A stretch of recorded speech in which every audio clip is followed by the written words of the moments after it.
Hi guys, so I'm going to be doing an interview with Alana today, who is the creator of the self-love movement at the Gold Coast in Australia, and I'm going to be getting her to share some of her secrets with you and some of her beautiful experiences. So I'm going to let Alana introduce herself to you and a little bit about herself. So over to you, darling. Hi, thank you so much for the opportunity, Cynthia, and hello to all the beautiful viewers. So my name's Alana.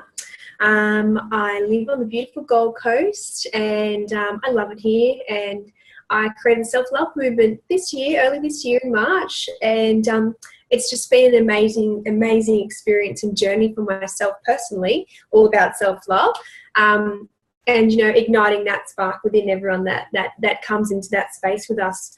So looking forward to telling a bit more about what self-love is and spreading that. Perfect. Thank you so much. I'm so grateful and honoured to be able to connect with Alana. We actually became friends through me finding her business card and feeling the urge to have to connect with her over experiences of self-love. So the first question I have for her today for you guys to know is, I guess, what Alana's definition of self-love is. So to me, it's actually pretty simple. Self-love really means the regard for your own happiness and well-being. Like, you can deconstruct that pretty deeply, but the basic is what makes you happy and what benefits your well-being. And on a true, you can't just follow the social grain and think things make you happy and all these things which don't benefit your well-being.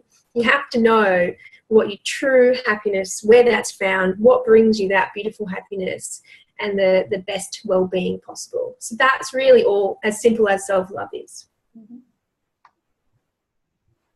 Perfect. I totally agree. And yeah, it's something that's so powerful in my experience as well, and being able to really take responsibility and then being able to share that love with everybody else.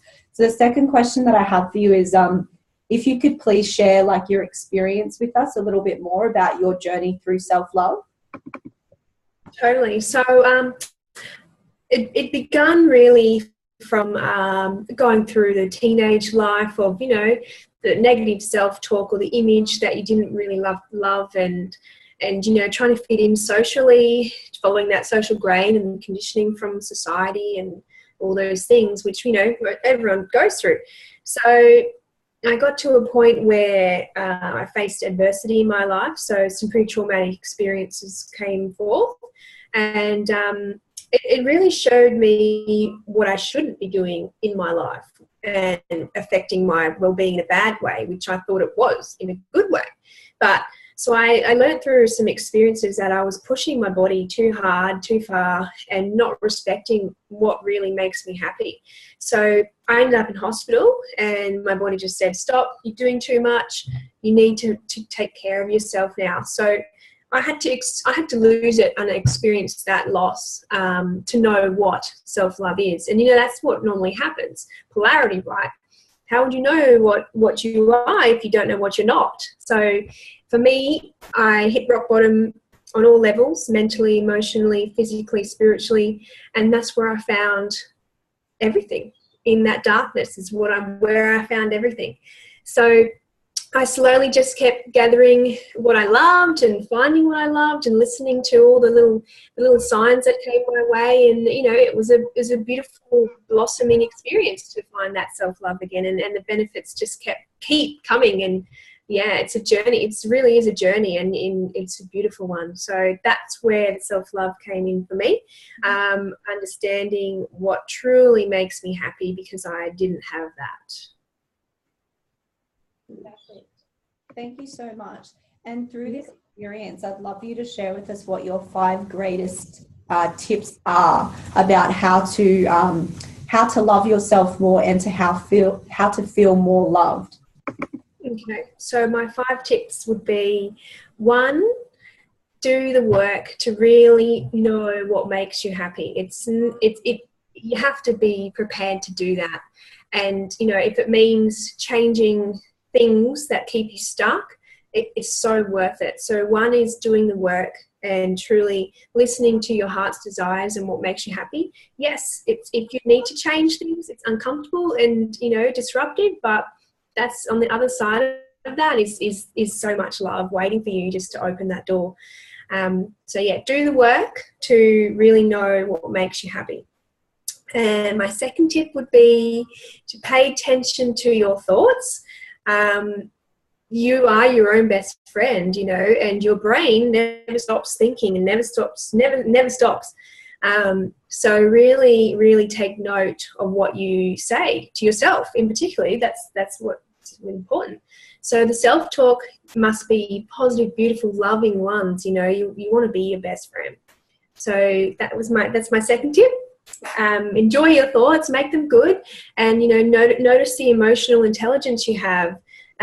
Monitor them, and, you know, see if there's any negative ones, good and bad, and just keep trying to look for the good ones.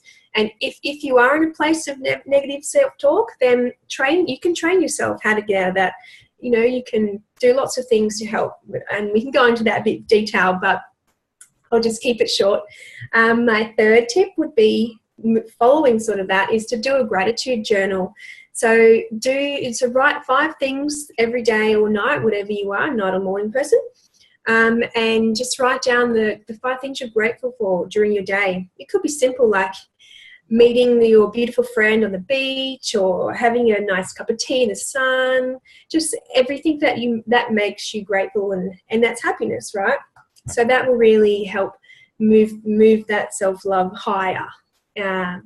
Fourth tip would be go outside and enjoy nature. So Mother Nature has so much waiting for you, energetically as well. You know, you ground yourself and just take in all that beautiful energy. It really helps a lot. It's my morning routine. It's kind of like a meditation in a way. I go to the beach and I walk on the sand and I listen to the noises, and it's just such a beautiful practice to have in your day, and it just really helps me to love life and myself so much more. And number 5 would be to give lots of love, but to also receive lots of love, and know if you're balanced.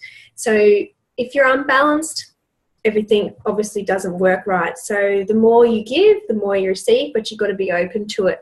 So try being as loving as possible to yourself, to your friends, to your animals, to everyone around you, and also just feel that you are worthy of receiving that back. So pay attention to your balance there, and watch it flow. Perfect. Thank you so much. Those are totally amazing tips. So we're going to be able to get so much out of that. And my final question for Alana today would be, is just if there's anything else that you would like to share with us about self-love. So what I would like to share is just do the work, you know, do the work on yourself every day. It does take work. It does take practice. It shouldn't be hard though. It should be, the rewards are so good, and that's what makes the journey amazing. But do the work every day on yourself, and watch your life blossom. Perfect. Thank you so much. Well, thank you all guys for tuning in, and I hope that you have an amazing self-loving day. Peace, love and light to all of you, and feel free to say bye to everyone, Alana. Bye, and thank you so much for sharing this with me too.